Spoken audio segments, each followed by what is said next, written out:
ఆయన ఉన్న ఇల్లు నెల్లూరులో ఉంది, ఆ విలేజ్ లో ఉంది. ఆ విలేజ్ ను కూడా మీరు కొంతమంది ముందుకు వచ్చారు, మేమే కొంటామంటున్నారు.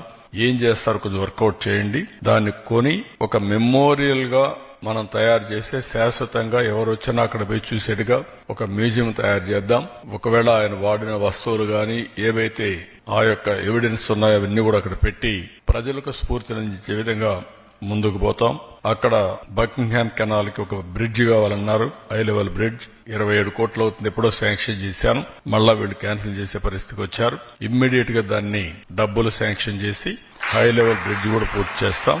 అదే మరిగా కూడా ఒక ప్రైమరీ హెల్త్ సెంటర్ కి ఆర్థిక సహాయం చేయమన్నారు, అది కూడా ఇమ్మీడియట్ పెట్టి one of the best primary health centre అక్కడ కట్టిస్తాం. 1 కోటి 2 కోట్లు అయితే ఎంతైనా సరే 1.5 crores అవి కూడా ఖర్చు పెడతాం. అక్కడ ఒక హై స్కూల్ బిల్డింగ్ ఉంది, ఆ స్కూల్ బిల్డింగ్ సరిగా లేదని చెప్పి ఒక ఇది ఇచ్చారు. ఆ హై స్కూల్ బిల్డింగ్ ఎంత అయితే అంత 5 కోట్లు అవుతుందా 10 కోట్లు అవుతుందా కట్టి ఒక ఆధునికమైనటువంటి బిల్డింగ్ కట్టి ఆ హై స్కూల్ కూడా ఆయన పేరు పెడతామని చెప్పి కూడా నేను మీకు తెలియజేస్తున్నాను.